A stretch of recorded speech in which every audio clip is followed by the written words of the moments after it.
ప్రపంచంలో ఎన్నో ఆలయాలున్నాయి. కానీ ఒక ఆలయం ఉంది. అది కేవలం దైవ సన్నిధి మాత్రమే కాదు. అదొక మిస్టరీ. 150 ఎకరాల విస్తీర్ణం, 21 గోపురాలు, 7 భారీ ప్రాకారాలు. ఇది ఒక గుడి కాదు. దేవుడు నివసించే ఒక కోట. అదే శ్రీరంగం. కానీ మీకు తెలుసా? ఈ ఆలయ గోడల వెనక వేల మంది భక్తుల ఆర్తనాదాలు ఉన్నాయి. ఒక దేవదాసి చేసిన భయంకరమైన త్యాగం ఉంది. అన్నిటికంటే షాకింగ్ నిజం ఏమిటంటే, అక్కడ ఒక గుడిలో 900 ఏళ్లుగా ఒక మనిషి శరీరం ఇంకా సజీవంగా ఉంది. అవును, మీరు విన్నది నిజమే. అది విగ్రహం కాదు, ఒక మనిషి.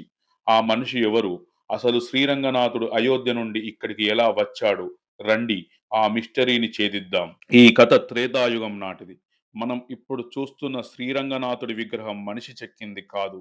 ఇది స్వయం వ్యక్త క్షేత్రం. సాక్షాత్తు బ్రహ్మదేవుడు పూజించిన విగ్రహం ఇది. ఇక్ష్వాకు వంశం ద్వారా ఈ విగ్రహం శ్రీరాముడికి చేరింది.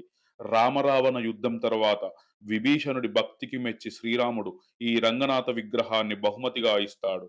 కానీ ఒక కండిషన్ ఉంది. విభీషణ, ఈ విగ్రహాన్ని నేల మీద ఎక్కడా పెట్టకూడదు. పెడితే అది అక్కడికక్కడే స్థిరపడిపోతుంది అని రాముడు చెబుతాడు. విభీషణుడు లంకకు వెళ్తూ కావేరీ నది తీరంలో సంధ్యావందనం కోసం విగ్రహాన్ని కింద పెట్టాల్సి వస్తుంది. పూజ ముగించుకొని లేపేసరికి విగ్రహం కదలదు. శ్రీరంగనాథుడు అక్కడే ఉండిపోవాలని నిర్ణయించుకున్నాడు. కానీ తన భక్తుడైన విభీషణుడి కోసం, నా చూపు ఎప్పుడూ నీ లంక వైపు, దక్షిణం వైపు చూస్తూనే ఉంటుంది అని మాట ఇస్తాడు. అందుకే ప్రపంచంలో దక్షిణం వైపు ముఖం ఉన్న ఏకైక విష్ణు ఆలయం శ్రీరంగం మాత్రమే. ఇక్కడ అసలైన ఆశ్చర్యం ఏమిటంటే ఈ ఆలయ నిర్మాణం. శ్రీరంగం గుడిని 7 ప్రాకారాలతో కట్టారు. ఎందుకు 7? ఇది కేవలం రక్షణ కోసం కాదు. మానవ శరీరంలో ఉండే 7 చక్రాలకు మూలాధారం నుండి సహస్రం వరకు ప్రతీకగా ఈ 7 గోడలను నిర్మించారు. మనం ఒక్కో ప్రాకారం దాటుతూ లోపలికి వెళ్తుంటే మనలోని ఒక్కో చక్రం యాక్టివ్ అవుతూ గర్భగుడిని చేరేసరికి మన ఆత్మ పరమాత్మునితో కలుస్తుందని ఒక నమ్మకం. ఇక ఆలయం గోపురం, రాజగోపురం, ఆసియాలోనే ఎత్తైన గోపురం ఇది. 236 అడుగుల ఎత్తు. పైకి ఎక్కి చూస్తే శ్రీలంక తీరం కనిపిస్తుంది.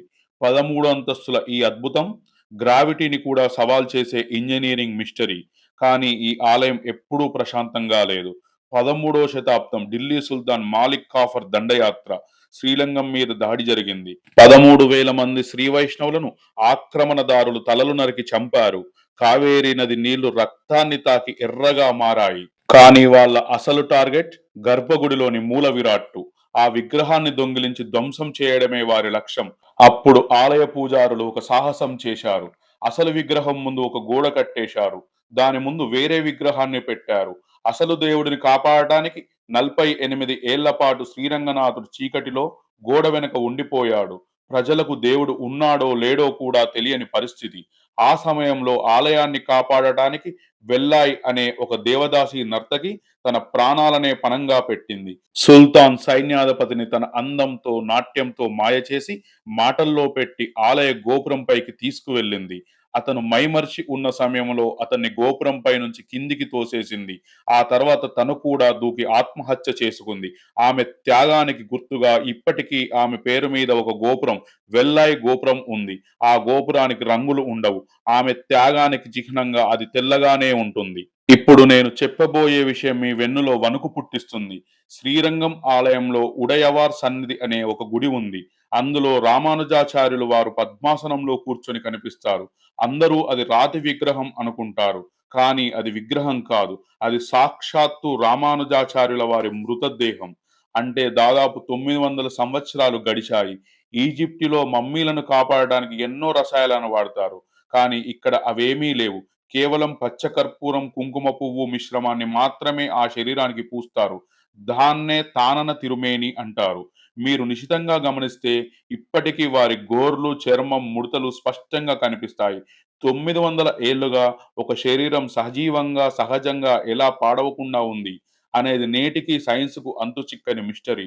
నీటితో అభిషేకం జరగని సుధా విగ్రహం ఉన్న గర్భగుడి, సంవత్సరానికి ఒక్కసారి మాత్రమే తెరుచుకునే వైకుంఠ ద్వారం, రక్తం చిందిన చరిత్ర, రోమాలు నిక్కబొడుచుకునే రహస్యాలు. ఇది శ్రీరంగం. ఇది కేవలం రాళ్లు పేర్చిన కట్టడం కాదు. భక్తి, రక్తతర్పణం మరియు సైన్స్ కలగలిసిన ఒక అద్భుతం. మీరు ఎప్పుడైనా శ్రీరంగం వెళ్తే ఆ గోడలను తాకి చూడండి. అవి మీకు 1000 ఏళ్ల చరిత్రను వినిపిస్తాయి. ఓం నమో నారాయణాయ.